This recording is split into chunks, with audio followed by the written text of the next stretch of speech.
Alhamdulillah, brothers in Islam, Allah subhanahu wa ta'ala made this dunya, made this world that we live in, the place of test. Dunya Darul Bala.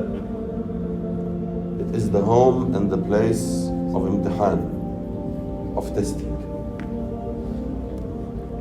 And Akhirah, the hereafter, is Darul Jaza. It's the place for reward based on your marks in this test, the test of dunya.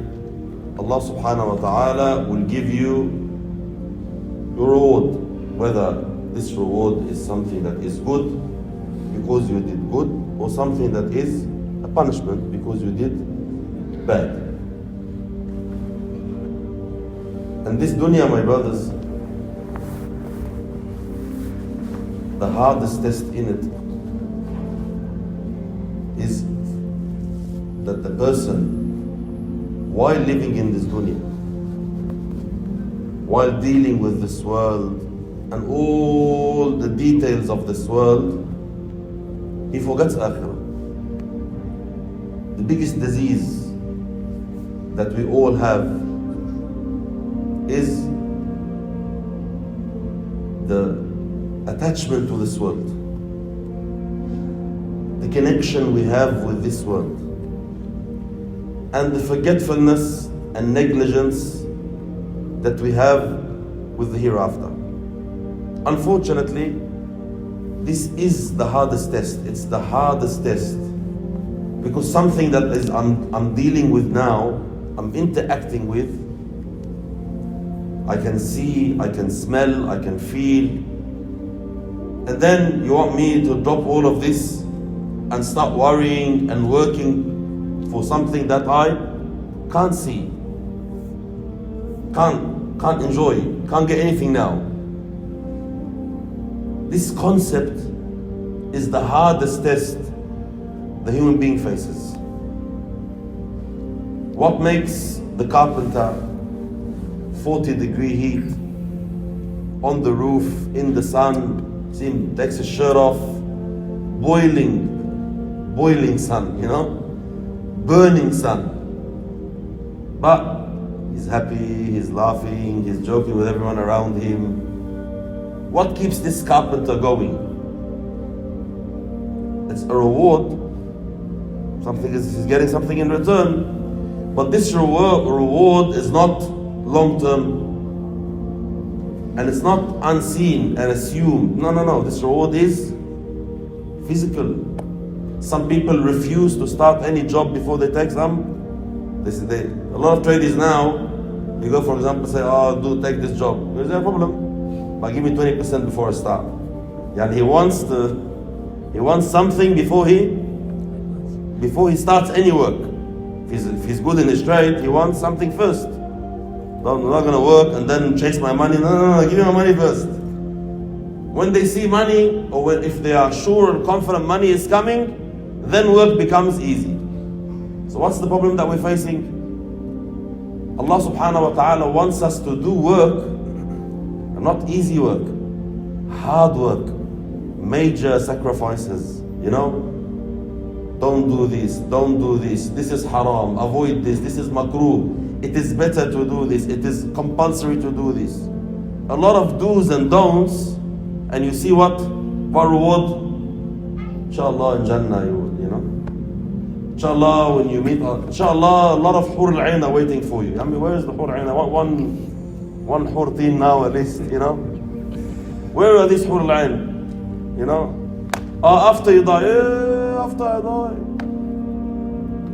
Inshallah, brother, every time you say Subhanallah, Allah subhanahu wa ta'ala gives you a palm tree in Jannah.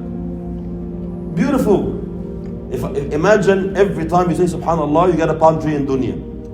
Qasam billah, al-azim, people won't stop. Because, Allahu Akbar, now I have 5 palm trees, now I have 10, now I have a farm, now I have, Allahu Akbar. Every palm tree is giving me dates, I'm making money. Oh, subhanallah, it won't stop. But palm tree in Akhirah,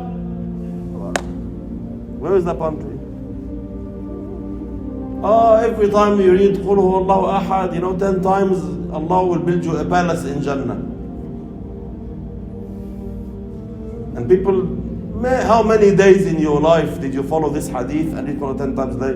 Millions and billions of Muslims don't do this. Why? Because the house is where? It's in Jannah. But if I was to say to you, brother, if you say Qul Huwallahu Ahad 10 times, every day, every time you say them, I will give you a unit in dunya, not even a house, a unit in Sydney somewhere. Uqsam billah, no day will pass. No day will pass without you reading Qul Huwallahu 10 times. Right? Why? Because dunya I can see, dunya I can feel, dunya I know its value, I dealt with it before, I interact. But akhirah, Allah. So it's good. It's amazing, man. So it's very important for Muslims to be pragmatic and realistic. You have to be realistic. When you understand the task at hand, you have to be realistic with what you want to achieve. You can't just say, brother, no, inshallah, it's beautiful. It's all in the air. Because we don't know the task at hand, people belittle the task. They assume it's something simple. Allah subhanahu wa ta'ala wants you to work hard for Jannah. And you will never, ever work hard for Jannah unless and until you have the same belief, the same value of the hereafter, at least like dunya. We're not going to say more. We should have more. We should have more trust in the hereafter and value for the hereafter than dunya. But the reality is we don't. Dunya is more valuable in our hearts. And anyone who denies this is delusional. You are living in La La Land, ya haram. People value dunya. We love dunya. If you can love akhirah like you love dunya, you are already a wali of Allah. You are already in a rank of your own in iman. Let alone loving akhirah more, or believing in akhirah more, or trusting the hereafter more. We want at least equal. Imagine you worked like you work for dunya 8 hours a day. Imagine you worked 8 hours for akhirah every day. Wallah al-Azim, you'll be in a rank of your own in our time. A very, very, very special person in the history. You meet Allah Azza wa Jal and you're one of a kind. So you have to understand the task at hand. The task at hand is bringing this value, comprehending, digesting, and bringing this value, this iman in your heart. That's what we call yaqeen. Yaqeen is the target of every Muslim, my brothers and my sisters. This firm conviction, that akhirah is more important. The hereafter is more valuable. A house in Jannah is better than 1,000,000 houses in dunya. This sentence is true, but very, very hard to believe. The reality is, it's not in your heart. No way in your heart. There is 1,000,000 evidence, 1,000,000 signs in your life, in your actions that show that you don't believe that the palace in Jannah is more valuable than the palace in dunya. No way. Millions of examples. So we have to understand the task at hand. I will not work hard for akhirah unless and until at least the hereafter is like dunya in my heart. And this will never happen without firm conviction, firm yaqeen. Trust in this hereafter, trust in the reward of this hereafter, with no doubt, with no hesitation. Not only this, iman is not like education. Iman is very, very different to knowledge. Knowledge, the quality of knowledge is as such that when you acquire it, it doesn't go. Khalas, if you learn, if it was about education, if it was just about me teaching you, brother, sister, akhirah is more important, wallahi. Khalas, I got the info now. It's not about that. Iman is very, very different. Iman you can earn, you can reach that level that wallahi, akhirah is more important. and because of a few sins and some negligence, 1 month later, it drops and dunya becomes more important. If you can reach the level of wilayah, you become a wali of Allah. And if you don't sustain this iman, what will happen? You will spiral down until all the iman that you gained, you will lose. Very normal. This is why the mashayikh say iman is like swimming. You know, when you swim in water, you have to continuously pedal. You have to, do the frog or do whatever you call it, You can't just stay like. If you don't pedal, what is going to happen? You will sink. Iman needs continuous effort to stay afloat. You have to continuously work on your iman, on your yaqeen, to at least sustain this level. Not to go up, just to sustain. So to increase iman, you need even double the effort. And people, my brothers and my sisters, unfortunately, don't understand this test. They don't understand this problem. An average man wakes up every morning and goes to work. What drives you to go to work? Yaqeen. Faith. What makes you wake up in the morning and go to work? Think deep. It starts with faith. Trust that when I go to work, what will happen? I'll be paid. And I want this reward. I want this money in my hand. Why? How do I know money is good? But I've tried it before. When I had money, I bought a nice car. We went for a nice holiday. My wife became very happy with me. All of a sudden, my wife loves me. All of a sudden, If you have money, look, when I have money, I make my kids happy. My kids love me. My wife loves me. My friends will love me. Everyone will love me. So you have faith in the system. You have faith that when you work, you will get paid, and you have faith that this pay will make you happy. You can deny until the cows come back home, but this is the root of all evil. This false yaqeen, this fake yaqeen. If money made people happy, the billionaires of the world will be the happiest people on earth. They're not. They're not. The truth is that they're not. So many people have money and they're suffering depression, anxiety. It's fake. This dunya is fake. But that's the yaqeen we have. That's the faith we have. That's the yaqeen. That's the trust that we have in our hearts. I need to work. Why do I need to work for dunya? Because working for dunya is rewarding. When money comes, things come, and I can do a lot.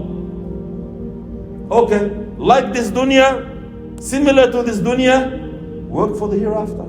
Very hard. Very, very hard. Once, when I first came onto deen, alhamdulillah, some deen came in my life, I heard someone giving a talk. And this person in his talk, when I first got introduced to tabligh and the a'mal and this, he made it very, very simple. All what the mashayikh are saying, at least 2.5 hours a day dedicate for the deen of Allah Azza wa Jal. I heard this and I said, are these people crazy? What do you mean 2.5 hours? Only 2.5? Are you normal? Brother, say 10, 15, deen. And then slowly, year in, year out, think about it carefully. Dedicating 2.5 hours to Allah every single day, which is 10%, I am telling you, is a very, very, very hard target. Very hard target. 10% is a very hard target. People say, what do you mean? I know it's shocking sometimes. It's a very hard target. I want you to think as a person of your own schedule, of your own deen. How much of your day do you honestly, purely dedicate to Allah Azza wa Jal every day? How much? People say, brother, I pray. brother, please let's leave prayer. It's a sore point. I don't want to make you angry. I don't want to upset you. You don't want to upset me. Let's leave salah out of the air, because our prayer is the living proof that we have disregard for the hereafter. Because if I ask you now what surah did the Imam read in Maghrib Salah, 80% of you would say, yeah, wallah, what surah did the Shaykh read? Unless you're having one of your good days, and subhanAllah, you're in that mood and the surah got you. Most people, even those who pray in the masjid 5 times a day, from Takbirat al-Ihram, Allahu Akbar, until Salam, his heart is refusing to have any concentration with Allah Azza wa Jal. Very, very, very hard. I know. It's like, let's not use Salah as an example of time dedicated to Allah. You're trying, but it's embarrassing. It's not going to work for you. Some people say, brother, alhamdulillah, wallah, I read Quran. Again, what relationship do you have with the Quran? How much of the day of your day is reciting Quran, and how much of this recitation is the recitation pleasing to Allah? Some people, I know a brother who reads Surah Yasin every single day. Every single day he reads Yasin. But he reads it like Fatiha. How do you read Fatiha?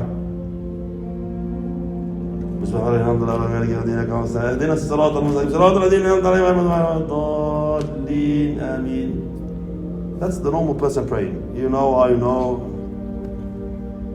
The people who read Yasin, come on, 5-10 minutes, The more you read it, the more you become an autopilot. You don't even have to think. You're proud of yourself. Say, alhamdulillah, every day I read Yasin. But really, what reading? Like you're reading Yasin, wallahi, sometimes in salah. Wallahi, I know.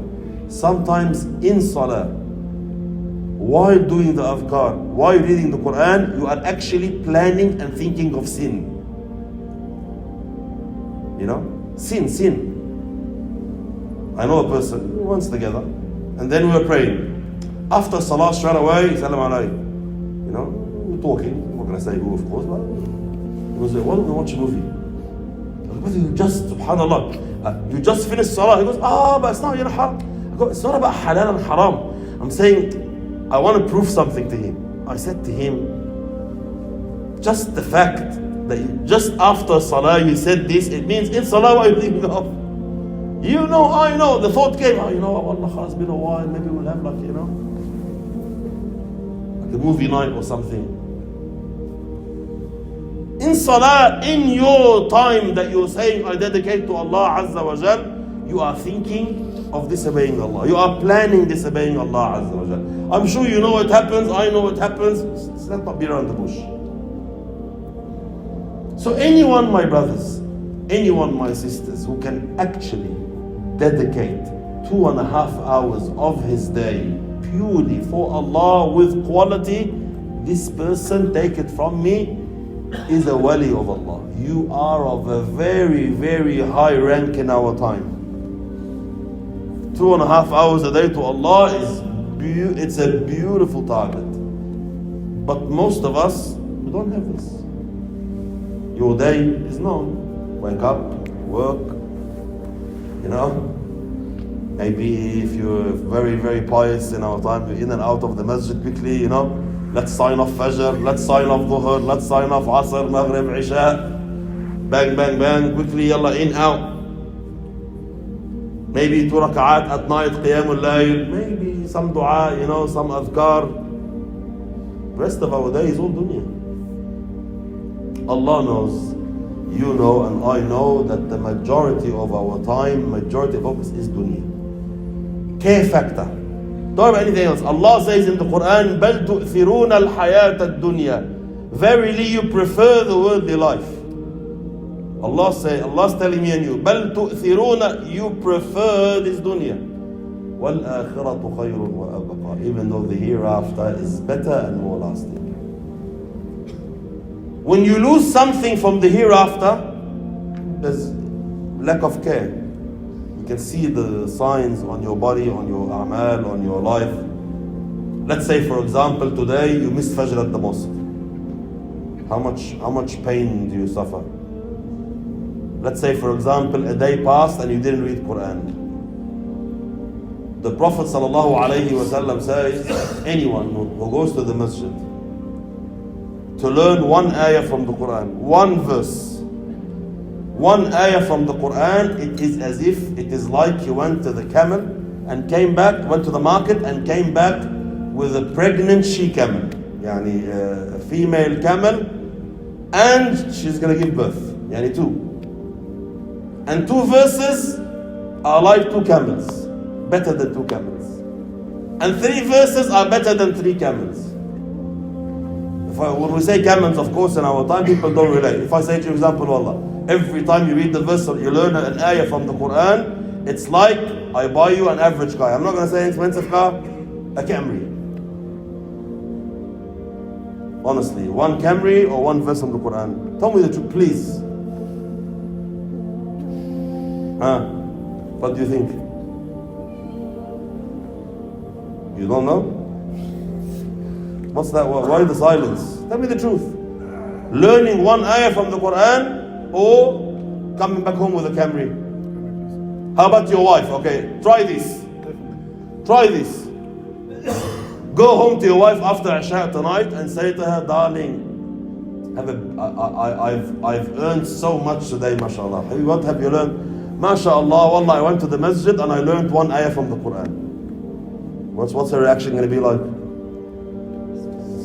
Let's say assuming she's a pious wife, alhamdulillah, good on you, this, that. But in her say, millions of times you said this and nothing happened. If you come home to your wife and say, Habibti, wallah, I bought you a Camry, what would the reaction be? Oh my God, you're such a beautiful man, beautiful husband. That's so cute. Wallah, you're so thoughtful. Thank you. You probably get very, very nice food for the next few weeks. You know, probably dress up for you, and like everything will be good in the house for a while. Imagine every day you bring her a Camry.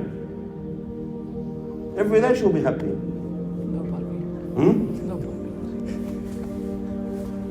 Every day she'll be happy. The Prophet ﷺ is teaching us that one ayah from the Quran is better than a Camry. So if one day passes in your life and you don't learn a new ayah from the Quran, you've lost what? You've lost the Camry. Is that how you feel? Is that how you feel?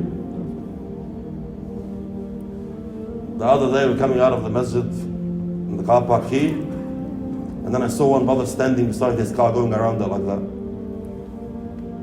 His face, Allahu Akbar, it's like about to cry.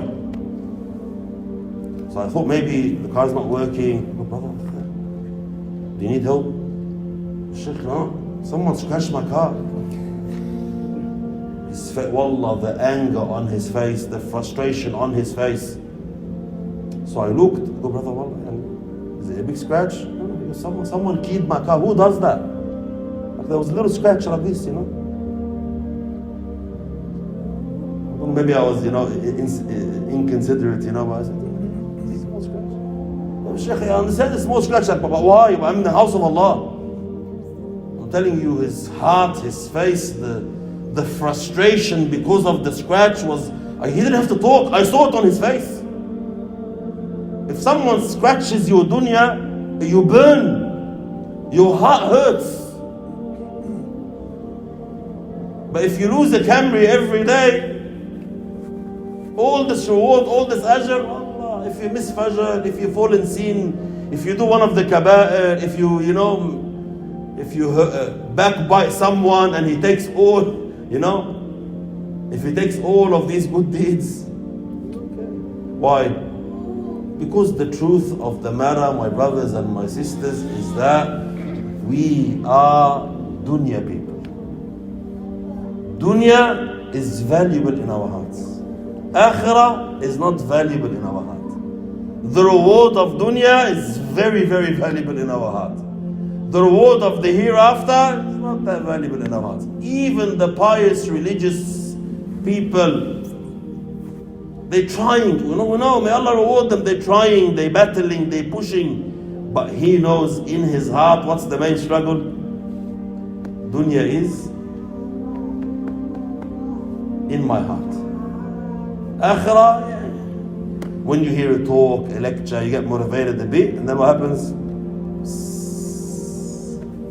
Iman goes.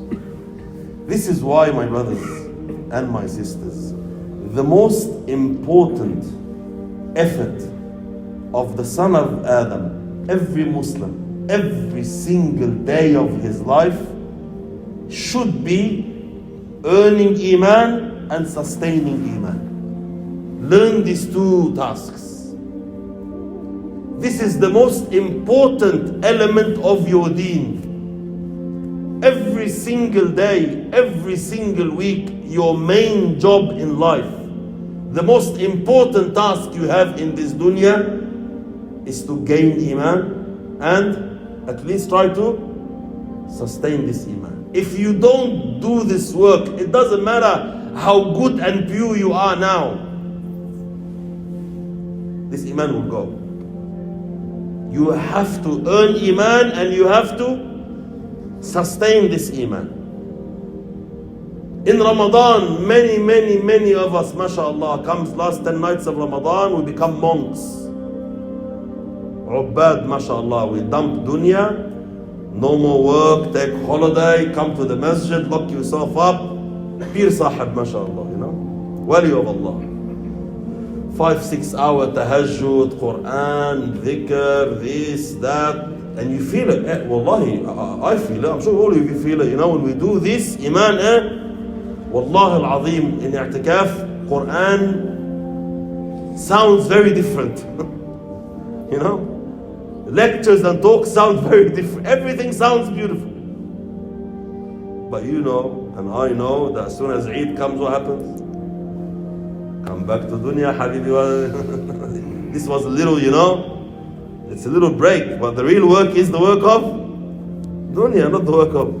This is why the work of akhirah, 10 days, one quick umrah, snatch, let's snatch one umrah, Christmas break coming up, 5-6 days umrah, halawa, beautiful. Let's get a bit of a, bit of a boost, bit of a pump. But 365 days of dunya, we snatch from it some time for the hereafter. So the biggest task that we all have is earning Iman.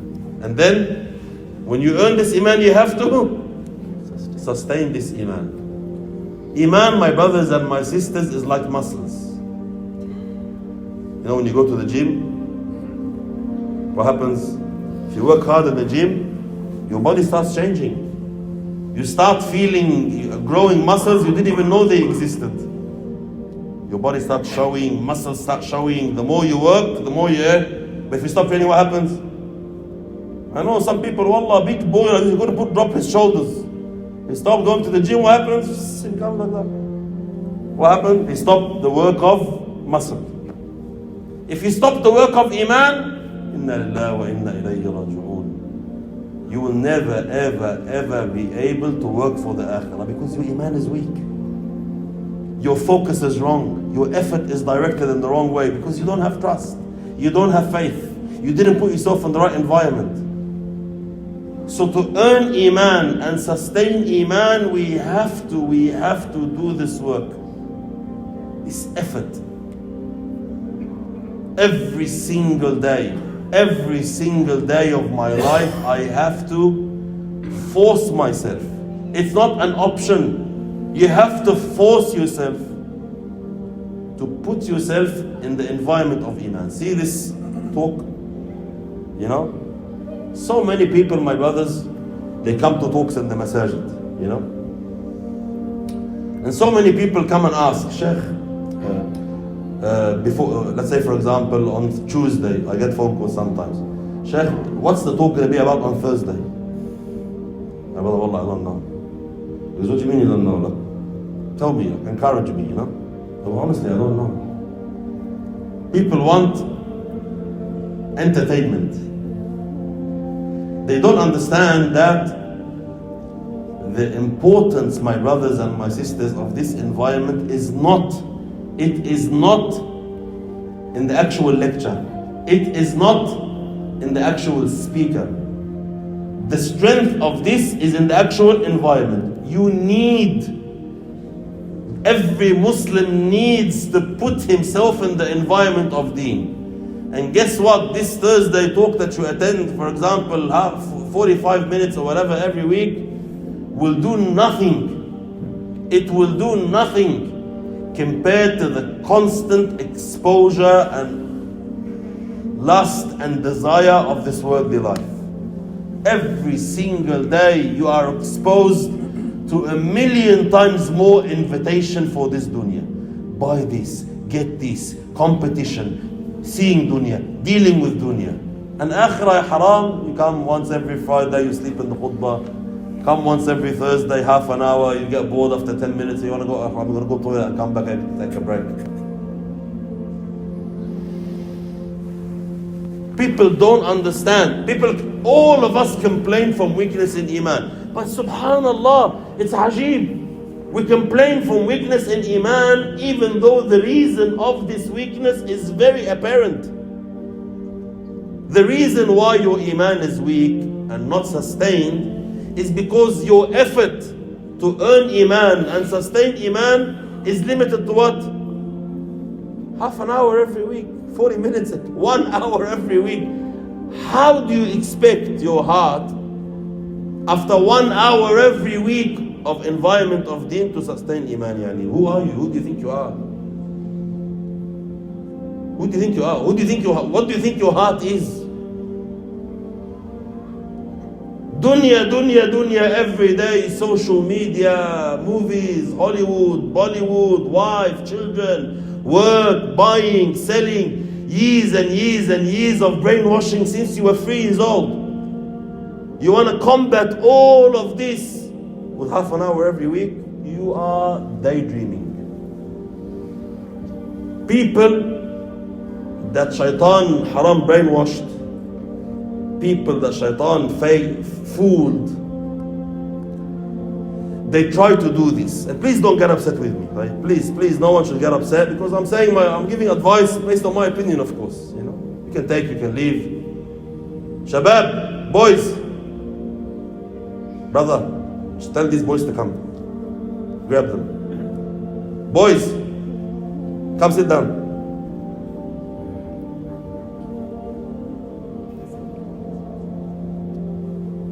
Very, very simple, my brothers. Please don't get upset with me, okay? Don't be upset. What was I going to say? Huh? Yeah, shaitan fooled people to think this. Please don't get upset with me, Tayyib, please. And Wallahi, my brother, Wallahi, I try. Trust me, I don't like being the bearer of bad news. I honestly, genuinely love to give good news to people. But the truth is sad. I can't fake it. I try to fake it. I try to be wise and be nice, make people, love the... What do I do? What do I say? Honestly, don't worry about what you're doing now. Don't worry about your current system, what we're doing now in our life. I want you to describe to me what you believe is a good system. And let's say I gave you the option of tailoring your life. What's a good? I used to tell the boys it's called the good Muslim syndrome. Like, it's a disease. It's a disease. You know how we have a syndrome? It's a disease. We have a disease called the good Muslim syndrome. What's the good Muslim? Your imagination, your idea of the good Muslim is wrong. Your aim, what's the good Muslim? I'll tell you the life of the good Muslim. Q&A. The good Muslim, Hajj every year. This is like Allahu Akbar. If you do Hajj every year, brother, you are with the angels. Imagine Hajj every year. 2 Umrahs every year. Allahu Akbar, this guy. fasting Monday and Thursday, salah in the masjid.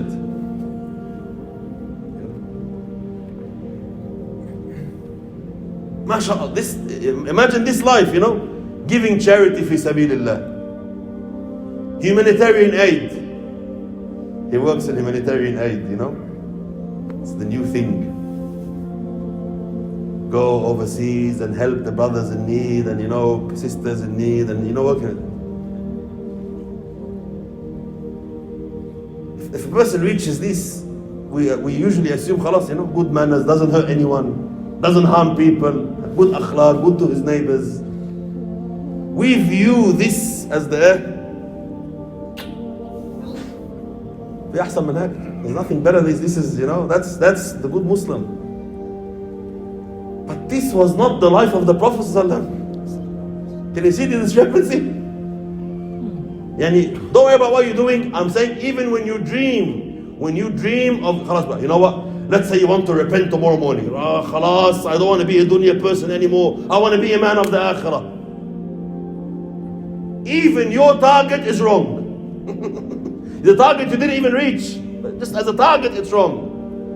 Because we really, we don't want the life of the Prophet ﷺ. We don't want that. For example, I always tell the brothers, good Muslim syndrome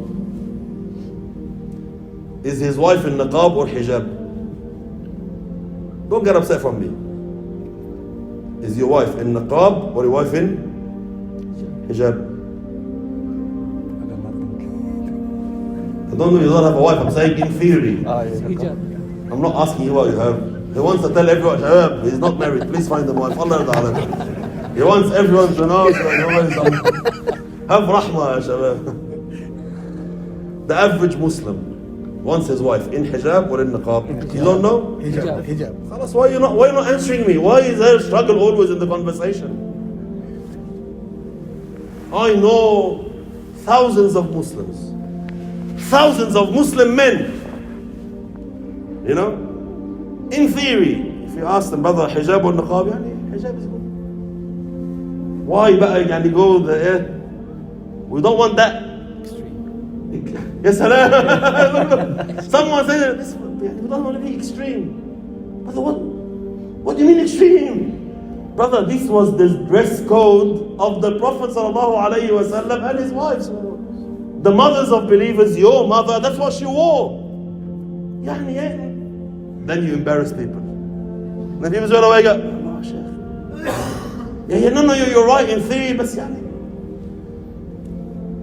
a lot of Muslim women, niqab is not on the target table. It's not a goal.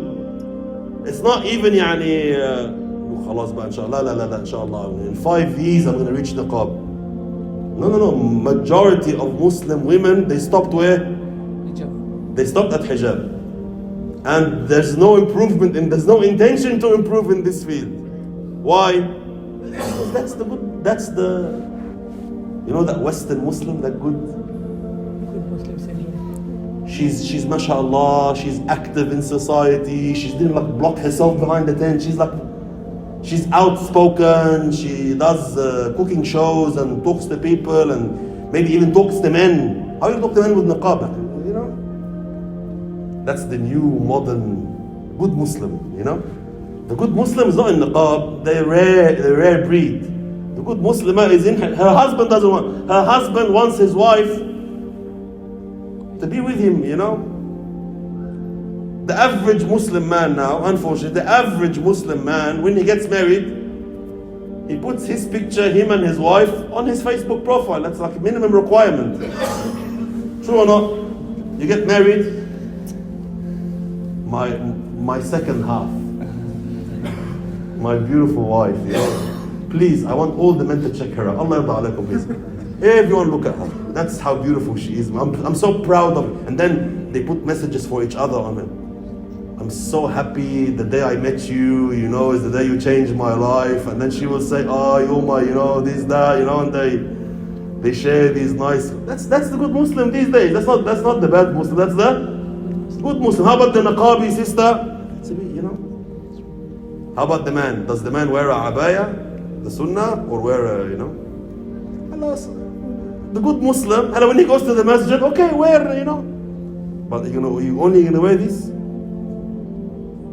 You're only gonna wear like sunnah clothes? Can't you? Nice jeans. Is it haram Is it haram to wear jeans? Suit and tie when you go to work. The good Muslim is in a abaya or in a suit and a tie? Tell me, be honest. Suit and a tie. The good Muslim has a long beard or a cute beard? Cute beard. Long or cute? Cute.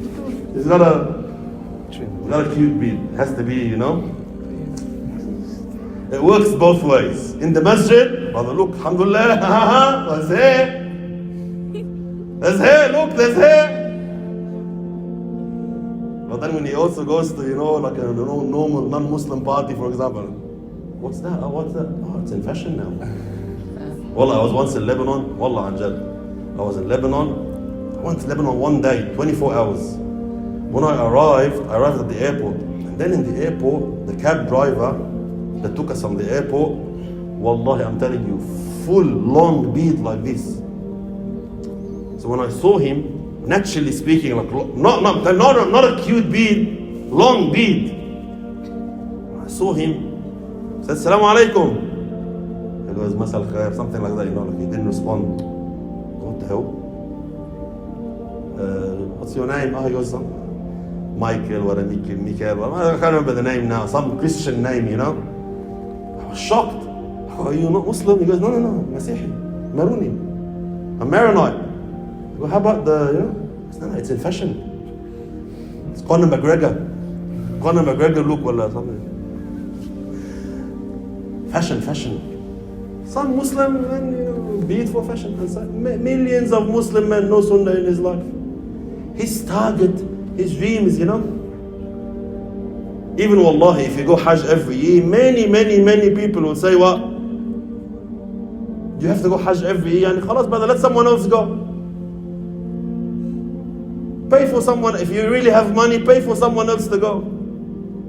Because that's, the cute Muslim man, the good Muslim man, my brothers, does he mix? Or does he not mix at all in his life? Mix. Men, women. Huh? Tell me, you don't know? Should I expose people? The good Muslim man. Mix? Huh? Mix politely. There's the polite mix. Yeah. The wise mix. The cool mix. But he mixes, It's normal. Yes, sister, how are you? We're working together in university. In the, what's it called? The MSA. The MSA, Allahu Akbar. The Muslim Student Association. Every university now, because of the rise of feminism, wallah, I'm telling you now, please don't get upset from me. It is nearly, there came a day in Australia. Do you remember these days? When we used to have these talks of all the mashayikh, even you get guests from overseas, some mashayikh, now it is nearly impossible to have a conference without a female lecturer. Have you seen this new change? Are you picking it up or not? Yes. Now, no series of talk or whatever, it does happen without there has to be a sister, ustaza, something giving a talk. I want to know, when in the history of Islam do you know of a female giving a lecture to men? Did you ever hear in Rasulullah's time, in the Sahaba's time, wallah, a sister standing up, giving a talk to men? Unheard of. But now, the cute Muslim, it's normal. Are we going to Sister Fulana? She's giving us a lecture. Brother, the Muslim female is not allowed to give adhan. The adhan for salah? Allahu Akbar, not allowed. Why? Why are women not allowed to give adhan? Can you explain to me? Misogyny. Because Allah prefers men over women, Why in Islam is it not allowed for a female to give adhan? Why can't a Muslim female lead salah for a man? Why? Why can't the Imam be a female? Why can't the Khatib of Jum'ah be a female? Can a female give the khutbah of Jum'ah? Why? They want to, That's the next step. But why? I'm asking you why. Why don't we have in Sharia a female khatiba of Jum'ah? If she's not allowed to give the khutbah of Jum'ah, what makes you think she's allowed to give any other lecture? If you want to give a lecture to women. The place of women in Islam is covered. It's satr. You don't bring men who are non-maharim to hear you talk and raise your voice and give emotional advice. That's not the place of a female. But now, wallahi, now I dare any of you to get up now in an environment of good Muslims and say this, uqsam billah, you'll be cancelled. Wallah, you get boycotted, cancelled, you know. Women around you will feel offended and degraded and you're an extremist. But that's not the good Muslim, you know. The good Muslim now, it's no. My sister, my brother, yes, we work together inshallah for the benefit of Islam. A lot of confusion. So even when we dream, when we target, when we plan our life, we don't choose the life of Muhammad sallallahu alayhi wa sallam. No one wants to do hard things, you know. No one wants to do hard things. People want the easy options, you know. Jihad, for example, khalas. The word jihad is about to be cancelled from Muslim vocabulary. You know, don't bring this G word. Don't bring the G word. Everyone, mobiles are bugged, and everyone, you know, don't say the G word. No sheikh will talk about it. No one will, you know, don't bring up jihad. Not jihad, we've dropped from jihad, don't speak about da'wah. But wallahi, one brother came to me once and said, Sheikh, you see how you promote da'wah and this and that? Wallah, you're not wise. I go, brother, why? Khair. He goes, wallah, when Australians realize we talk too much about da'wah, this, that, they'll think we're here to convert them, and then maybe they make us leave. My brother, are you normal? Are you normal? I'm telling you, a lot of Muslims, they have this thought, but they won't say it. We want status quo. Leave it. We want dunya, brother. I don't care about this, you know. This is why we say, my brothers and my sisters, even when you plan your life, you are not planning according to the sunnah of Muhammad sallallahu alaihi wasallam. You want something, you want a target, you don't want to do the work for it. The truth of the matter is, how did Sahaba radiallahu anhum reach the level of Iman? They went, they did some good deeds in Ramadan. They did some, quick, lecture every week. For Sahaba radiallahu anhum to reach high levels in Iman, they sacrificed their lives. They gave hours every day for Iman, hours every day for the gatherings of Deen. Travel with Muhammad sallallahu twice a year, 3 times a year. Allah said in the Quran, أَوَلَا يَرَوْنَ, embarrassing the munafiqeen, which were actually in a better state than us, unfortunately, in terms of a'mal. They do more than us that we do nowadays. The munafiqeen in Medina, Allah said, أَوَلَا يَرَوْنَ أَنَّهُمْ يُفْتَنُونَ فِي كُلِّ عَامٍ مَرَّةً أَوْ مَرَّتَيْنِ. Can't you see that once or twice a year you're being tested by being asked to leave your business, leave your home, go overseas? Now we say, brothers, خلاص يا عمي, jihad is too hard for you. Fighting fi sabilillah is an impossibility. You don't know, you're confused. No problem. Let's go overseas for some da'wah trip. Straight away face it. And my system is, wallah, I have 6 weeks holiday. I have to take my family back to, home, Lebanon, Pakistan, India, Egypt. I have to maybe entrance, maybe Kayama. You know Kayama? You don't know Kayama. Only I copper. Everyone is going to holiday. How come you are a caveman? Everyone, be a good Muslim. Your wife will tell you, be a good Muslim, look after your family, take us on a holiday. So when you say, but Muhammad sallallahu alaihi wasallam never took his family on a holiday, what answer do you get? You with me or not? Huh? Can you imagine what we have reached? Can you imagine we have reached a dialogue where someone proves to someone from the Quran and the Sunnah that this is something the Prophet ﷺ never did. He never did this. Not once in his life, not once, not one of his companions did this. And despite you having this evidence, there's no result in the conversation. Are you with me or not? Yes. Are you with me or you've lost me? They'll say it's halal. Huh? They'll say it's halal. What's halal? Taking a trip. He didn't know it was halal? But he didn't say no. That's But did he know it was halal? Yes. Did the Sahaba know it was halal? Why didn't they do it?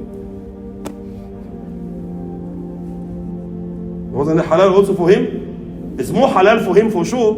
23 years of hard work. It was halal for him to also take his family.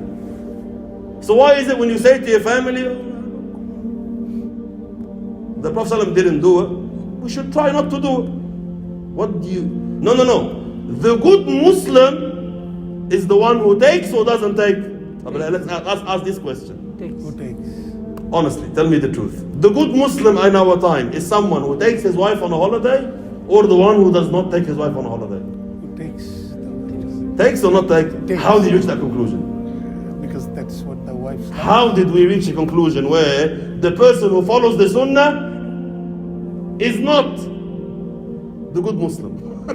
He's the bad Muslim. How do you reach this? If you tell your wife, for example, tell your family, your wife and kids, we will live in a small house. Good Muslim or bad Muslim? Tell me, good Muslim or good Muslim? Or good Muslim? Yeah, haram, you're not married, that's why. Try.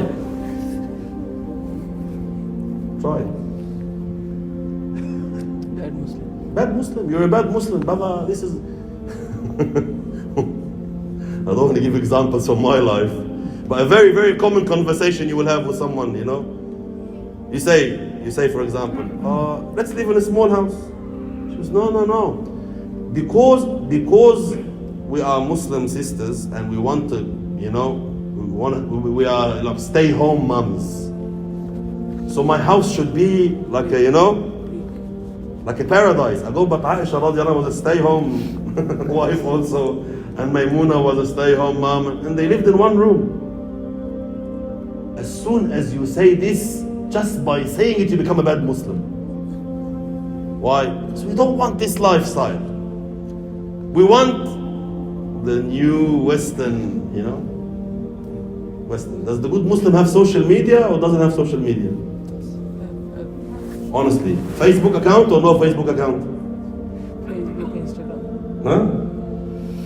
The Mashayikh are on TikTok now, my brothers, and you are telling me this? The Sheikh is on TikTok and you're telling me this? You are cavemen also. That's why you come to Masjid Noor. The Sheikh is on TikTok. The Sheikh has a Facebook account. There's a trend. And this trend has nothing to do with the Sunnah of Muhammad sallallahu alayhi wa sallam. This is why I say, my brothers, this mass drop in Iman comes from not understanding the amount of effort required. It's not about halal, it's not about haram. If you want Iman, you have to sacrifice. You have to give more time. You have to put more effort, or else you will never sustain your Iman. And if you sustain it, your kids won't. There'll be a drop in Iman by the second generation, and drop in Iman and then your grandkids will definitely be on Facebook. Why? There's no effort. That's why we say normal good Muslim syndrome lifestyle would never ever make you reach the goal that you want to achieve, which is high Iman. You have to work harder. You have to give more time.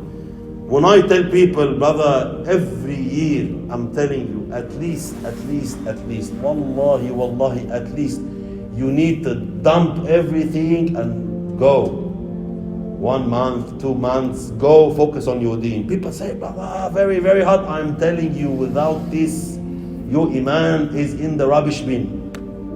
Your wife will never, ever understand deen unless leaving her becomes part of your deen. Take this advice and put it in the rubbish bin. Don't tell your wife this. The women of Sahaba radiallahu anhum, my brothers and my sisters, grew up in what environment? They nurtured the iman. They nurtured the iman in an environment where the husband comes home and saying, I am leaving for jihad. Maybe I won't come back. And the wife makes dua and the kids make dua that the husband gets martyred.